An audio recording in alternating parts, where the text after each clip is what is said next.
Hello everybody, this is my 30th review of movies to come out in 2025, and today I'm talking about Warfare, directed by Ray Mendoza and Alex Garland. The film is based on real memories of a group of Navy SEALs during the Iraq War. So basically, the film is a reenactment of an encounter a platoon of American soldiers had. I talked briefly about Alex Garland's Civil War in my top 100 movies of 2024 video. I had some problems with the film. There was also a lot I liked about it, but I kind of felt like they focused too much on characters I didn't care about. And I felt like the message of the film and the concept were a bit at odds with each other. But I feel like Warfare is completely different than that. So would I recommend Warfare? Yeah, I would. If you are up for a disturbing film about the Iraq War, I would definitely recommend this. My main thoughts during this film was that it never felt phony. Even if I knew the gore wasn't real, or even if in the back of my mind I knew this wasn't filmed in Iraq, it just felt very real to me.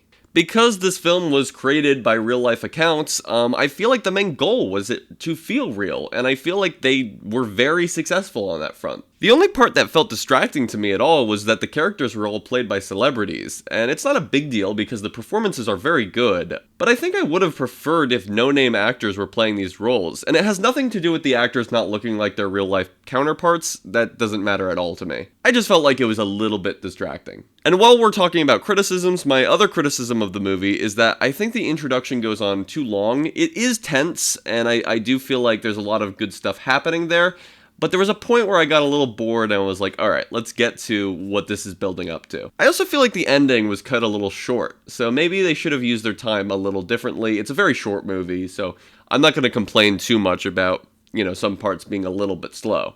That opening scene also felt a little long to me, probably because there's no characterization going on, there's no setup really, which is actually something I love about the movie. It didn't feel the need to fall into those war film tropes to try to make the characters sympathetic for the audience by having them say shit like, back home I got a family and this is a picture of them, or back home I got a loving girlfriend, I'm so excited to get home to her. It's such a stupid trope in war films, especially because, of course we're gonna be sympathetic to the characters. They're in a fucking war. You really do not need to say any of that. It just makes the film feel less realistic and more predictable. Because whenever I hear that Hollywood shit about, oh, I got a girlfriend back home, I know that character is about to die. I also like that there wasn't really a message being shoved down your throat, it's just that war is horrific, and I feel like attaching some sort of point would have been disrespectful to the real-life experiences and would have made the film less objective. I also gotta talk about the sound design. It was so good. Throughout the entire movie, it's fantastic. It just makes the experience so much more immersive. Also, there's no music, which I love. I think it would have been really distracting, and the lack of it works so well to help that amazing sound design. It's loud when it needs to be, it's incredibly quiet when it needs to be. The use of muffling the audio when the characters' ears were ringing wasn't cheesy at all, which it usually is. It's actually very effective in this movie. And there's one part where they cut from that muffled audio to completely clear audio, and you hear someone just screaming in agony during the warfare.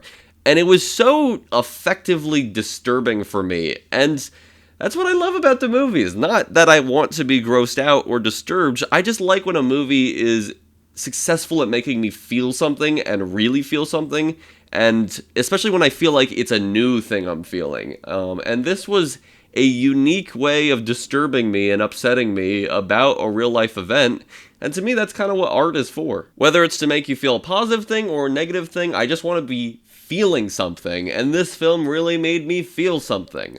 So yeah, I feel very positive towards this. I don't know if I'd ever watch it again, but I did really, really enjoy it. I'm going to give Warfare 3.5 stars out of 5, and tomorrow I will post a review for The Wedding Banquet, so stay subscribed to see that.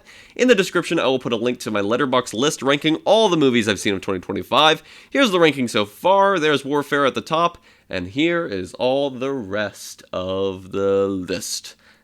Gotta stretch that out. There should also be a link to my YouTube playlist of all my 2025 film reviews. You can also find that on my channel page and right here on the left side of your screen. Thank you for watching. Comments and likes are very much appreciated, and that's all I gotta say. See ya.